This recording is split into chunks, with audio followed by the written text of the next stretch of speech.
Right now on Newsday TV, after a bit of a wet, wintry start to Tuesday, how windy will it be for Christmas Eve? You're watching Newsday TV. I'm Doug Geed. More on the weather for the Christmas holiday in just a few minutes. We begin, though, with the town of Hempstead. It's awarded a new 5-year contract to civil service workers. It's a story that's first in Newsday. At a special meeting today, the board unanimously approved the contract that includes 4% raises for members of the Civil Service Employees Association, Local 880. Now, the contract gives employees 2% raises for the next 3 years, followed by 4% raises in 2029 and 2030. County Executive Bruce Blakeman's gubernatorial bid could drive up GOP turnout in Nassau County next year. It's a story you'll see only in Newsday. Now, this could affect the Long Island congressional re-election bids of the swing districts in Nassau. They're represented by Democrats Laura Gillen, also Tom Suozzi. With the Republican Blakeman, there's Suozzi at the top of the ticket running against Governor Hochul. Some analysts say that GOP voter turnout in Nassau could be extra heavy. Blakeman was just re-elected county executive with 55% of the votes, despite Democrats holding a 71,000 voter enrollment advantage as of last month. The state has given the green light for Long Island's first adult pancreas transplant center. It's a story you'll see only in Newsday. Northwell Transplant Institute at North Shore University Hospital in Manhasset. It'll become one of 59 adult transplant centers in the nation.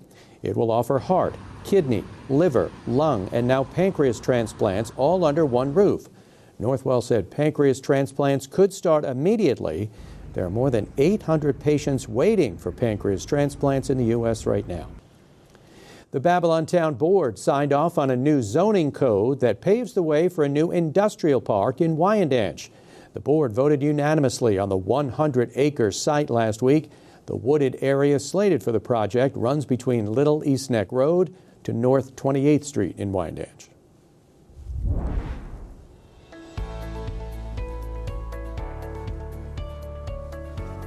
And let's take a quick look at that weather forecast we were talking about for tomorrow. Partly cloudy skies. You start off in 40 degrees. Then you see it getting windy all through the late morning into the afternoon. Highs, though, in the middle 40s. Not too bad. We'll check out that 7-day forecast for you in just a few moments.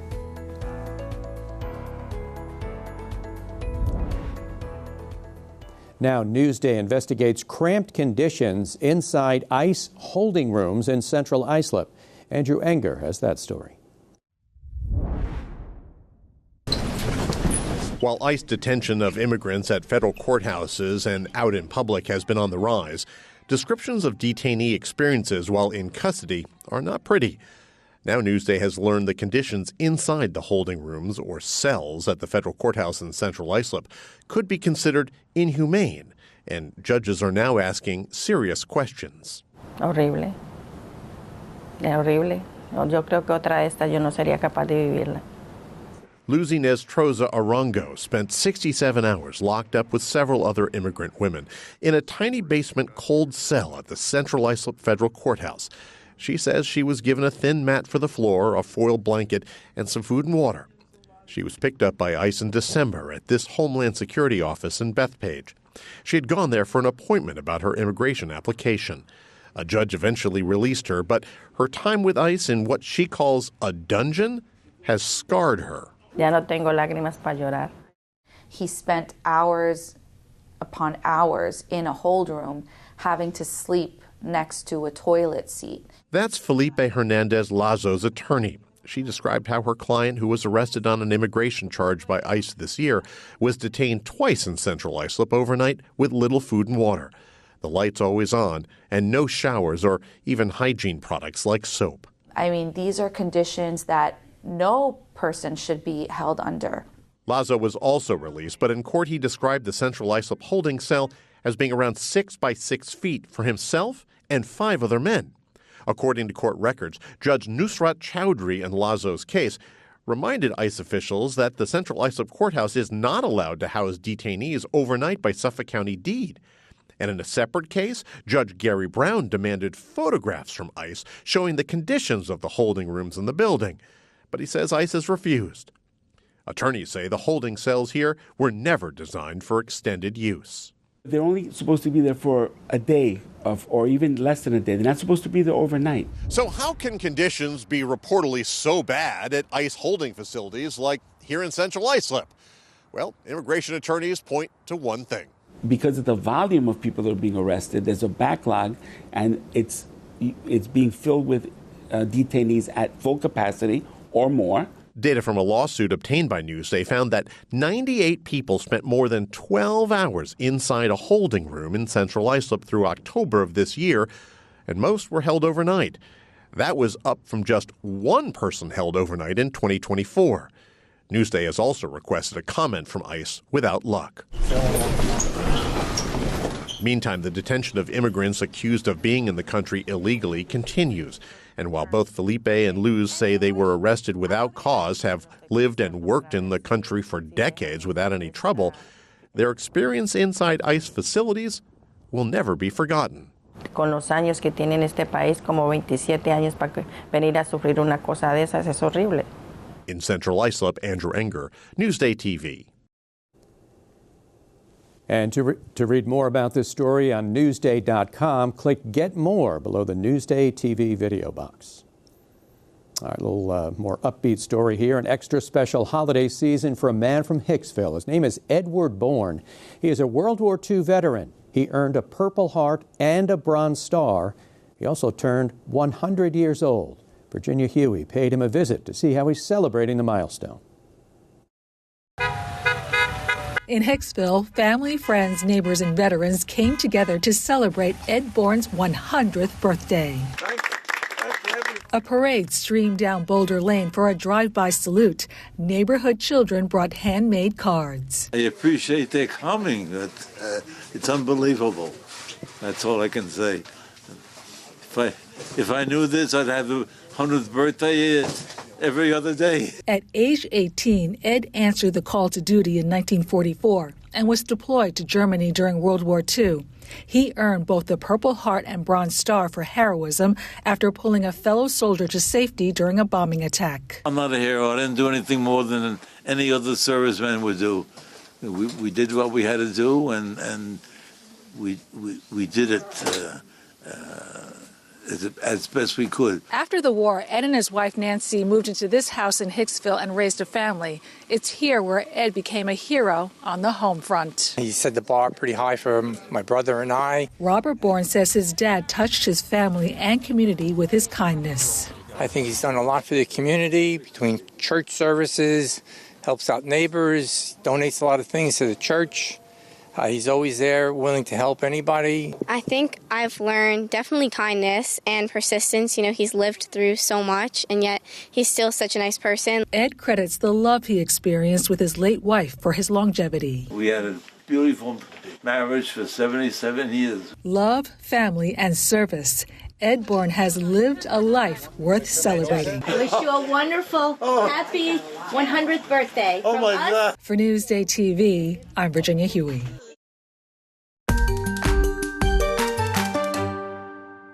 All right, thank you for your service, Ed. And only in Newsday, it has been 50 years since Bruce Springsteen brought Santa to CW Post.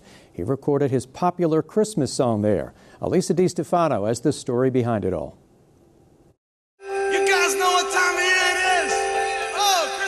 Many people didn't know that it was recorded at CW Post.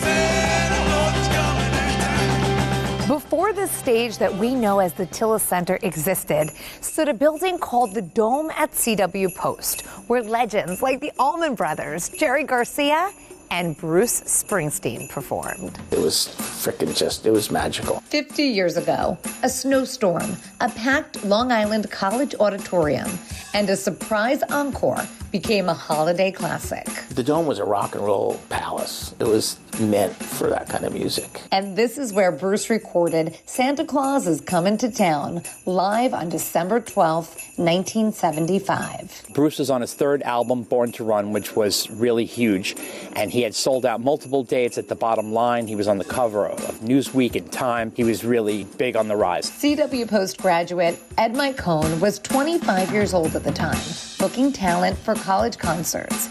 He booked Bruce to play the Dome that night. We paid $25,000 a show. The average age was probably 20, maybe 18. College kids, tickets were probably $3 or $4. And the Dome was like one of my favorite places. I mean, I had the luxury of booking over probably 60 shows in that building.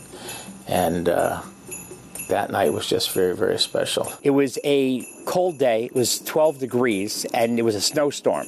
They had to delay the show by an hour, and Bruce was going to be late. They had a hard time plowing Northern Boulevard and Glen Cove Road. Steve Prisco of East Northport made it inside the first come, first serve, sold-out show. They were late. It was a terrible night, snowstorm. I remember he said something funny. He goes, Long Island was closed. But they showed up, and they did their full set. Then Bruce and the E Street Band surprised the crowd with Santa. You guys know what time it is? When they started playing the song, instantly I knew what it was. This was a surprise for everybody, and they had heard the jingles at the beginning of the song, and it got everybody pretty excited. You guys all been good. You could actually hear all the band members chatting with it. Clarence, you've been rehearsing real hard now.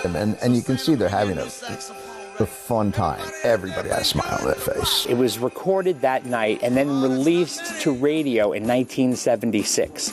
But it was only to radio. You couldn't buy it. It was something that you had to tape off the radio. People used to wait and record it on cassette. The song was later released as a B-side single in 1985 and is now a holiday staple. You ever think in 1975 when you were sitting there for the encore, that song would really become a Christmas classic? No.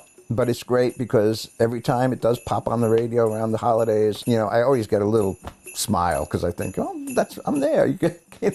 I was in that crowd. I was in that moment, and you got to hear me clapping and yelling.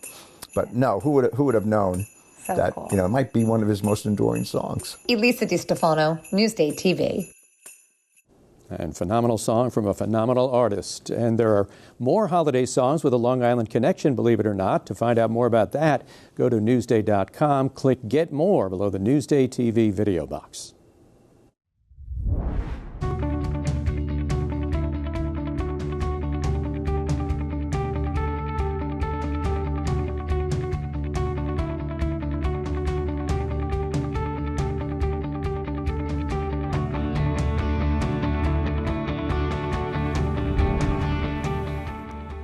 All right, we're going to check out that 7-day forecast for you now as we approach Christmas. And as we told you, lots of wind for tomorrow, Christmas Eve during the day, relatively mild, 45 degrees. Thursday, Christmas Day, looking good, 43 degrees with some sunshine there. Cloudy on Friday, a little wet weather over the weekend, Saturday and Sunday. The winds return on Monday, and then sunshine on Tuesday.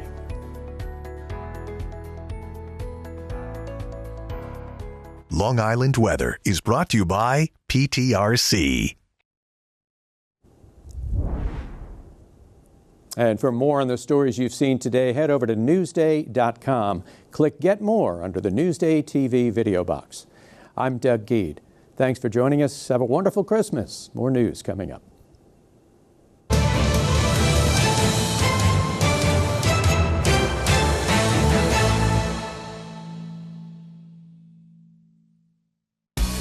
You'll always find something exciting with Carissa Kelman on Newsday TV. From vacations and destinations to hidden places and insider spaces. Let's go with Carissa Kelman. Now available at Newsday.com/Carissa.